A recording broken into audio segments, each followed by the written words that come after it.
بسم الله الرحمن الرحيم هل أتى على الإنسان حين من الدهر لم يكن شيئا مذكورا إنا خلقنا الإنسان من نطفة أمشاج نبتليه فجعلناه سميعا بصيرا মানুষের উপরে কি অন্তহীন মহাকালের এমন একটি সময় অতিবাহিত হয়েছে যখন সে উল্লেখযোগ্য কোনো জিনিসই ছিল না? আমি মানুষকে এক সংমিশ্রিত বীর্য থেকে সৃষ্টি করেছি যাতে তার পরীক্ষা নিতে পারি। এ উদ্দেশ্যে আমি তাকে শ্রবণ শক্তি ও দৃষ্টিশক্তির অধিকারী করেছি। إنا هديناه السبيل إما شاكرا وإما كفورا إنا أعتدنا للكافرين سلاسل وأغلالا وسعيرا আমি তাকে রাস্তা দেখিয়ে দিয়েছি, এরপর হয় সে শুকরগুজার হবে, নয়তো হবে কুফুরের পথ অনুসরণকারী। আমি কাফিরদের জন্য শিকল, বেড়ি এবং জ্বলন্ত আগুন প্রস্তুত করে রেখেছি। إن الأبرار يشربون من كأس كان مزاجها كافورا عينا يشرب بها عباد الله يفجرونها تفجيرا يوفون بالنذر ويخافون يوما كان شره مستطيرا বেহেশতে নেককার লোকেরা পান পাত্র থেকে এমন শরাব পান করবে যাতে কর্পূর পানি সংমিশ্রিত থাকবে। এটি হবে একটি বহমান ঝর্ণা। আল্লাহর বান্দারা যার পানির সাথে শরাব মিশিয়ে পান করবে এবং যেখানে ইচ্ছা সহজেই তার শাখা প্রশাখা বের করে নেবে। এরা হবে সেসব লোক যারা দুনিয়াতে মান্যত পূরণ করে, সেদিনকে ভয় করে যার বিপদ সবখানে ছড়িয়ে থাকবে। ويطعمون الطعام على حبه مسكينا ويتيما وأسيرا إنما نطعمكم لوجه الله لا نريد منكم جزاء ولا شكورا إنا نخاف من ربنا يوما عبوسا قمطريرا আর আল্লাহর মহব্বতে মিসকিন, ইয়াতীম এবং বন্দীকে খাবার দান করে এবং তাদেরকে বলে, আমরা একমাত্র আল্লাহর উদ্দেশ্যেই তোমাদের খেতে দিচ্ছি, আমরা তোমাদের কাছে এর কোনো প্রতিদান বা কৃতজ্ঞতা পেতে চাই না।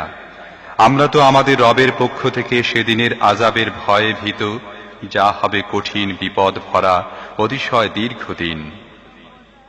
فوقاهم الله شر ذلك اليوم ولقاهم نضرة وسرورا وجزاهم بما صبروا جنة وحريرا متكئين فيها على الأرائك لا يرون فيها شمسا ولا زمهريرا ودانية عليهم ظلالها وذللت قطوفها تذليلا ويطاف عليهم بآنية من فضة وأكواب كانت قوارير من فضة قدروها تقديرا ويسقون فيها كأسا كان مزاجها زنجبيلا আল্লাহ তাআলা তাদেরকে সেদিনের অকল্যাণ থেকে রক্ষা করবেন এবং তাদেরকে সজীবতা ও আনন্দ দান করবেন, আর তাদের সবরের বিনিময়ে তাদেরকে জান্নাত ও রেশমি পোশাক দান করবেন।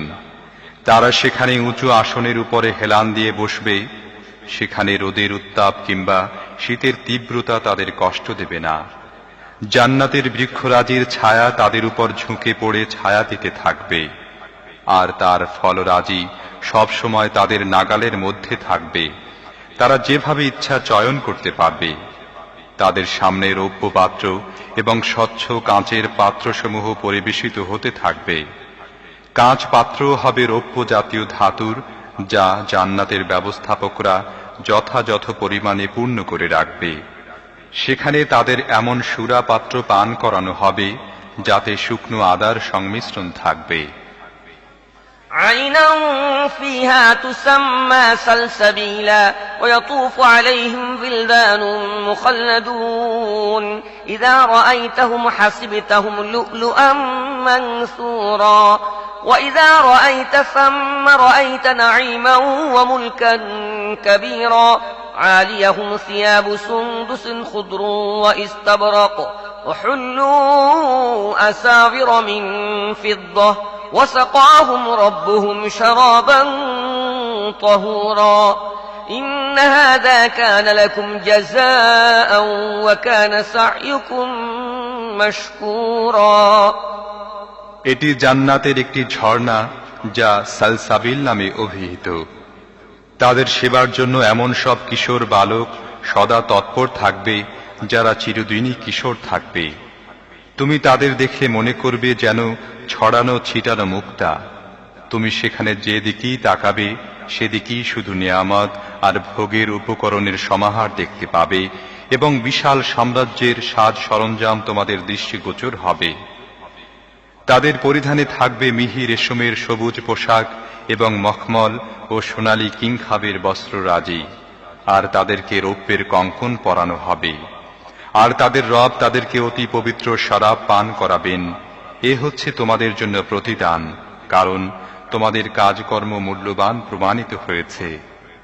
ইন্না নাহনু নাযালনা আলাইকাল কুরআনা তানযীলা فاصبر لحكم ربك ولا تطع منهم آثما أو كفورا واذكر اسم ربك بكرة وأصيلا ومن الليل فاسجد له وسبحه ليلا طويلا إن هؤلاء يحبون العاجلة ويذرون وراءهم يوما ثقيلا نحن خلقناهم وشددنا أسرهم وإذا شئنا بدلنا أمثالهم تبديلا إن هذه تذكرة فمن شاء اتخذ إلى ربه سبيلا وما تشاءون إلا أن يشاء الله إن الله كان عليما حكيما يدخل من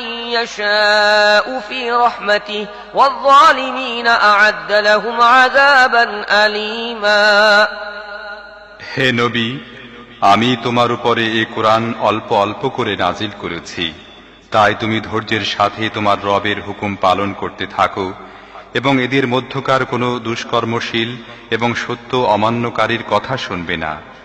সকাল সন্ধ্যায় তোমার রবের নাম স্মরণ করো, রাতের বেলায়ও তার সামনে সিজদায় অবনত হও। রাতের দীর্ঘ সময় তার তাসবিহ অর্থাৎ পবিত্রতা বর্ণনা করতে থাকো। এসব লোক তো দ্রুত লাভ করা যায় এমন জিনিসকে অর্থাৎ দুনিয়াকে বেশি ভালোবাসে এবং ভবিষ্যতে যে কঠিন দিন আসছে তাকে উপেক্ষা করে চলছে। আমি এদের সৃষ্টি করেছি এবং এদের প্রতিটি অঙ্গ প্রত্যঙ্গ ও সন্ধিস্থল মজবুত করেছি, আর যখনই চাইব তাদের আকার আকৃতি পরিবর্তন করে দেব। এটি একটি উপদেশ বাণী। এখন কেউ চাইলে তার রবের দিকে যাওয়ার পথ অবলম্বন করতে পারে। তোমাদের চাওয়ায় কিছুই হয় না যদি আল্লাহ তা না চান। আল্লাহ সর্বজ্ঞ ও সুবিজ্ঞ। যাকে ইচ্ছা তিনি তাকে তার রহমতের মধ্যে শামিল করেন, আর জালেমদের জন্য প্রস্তুত রেখেছেন কঠিন শাস্তি।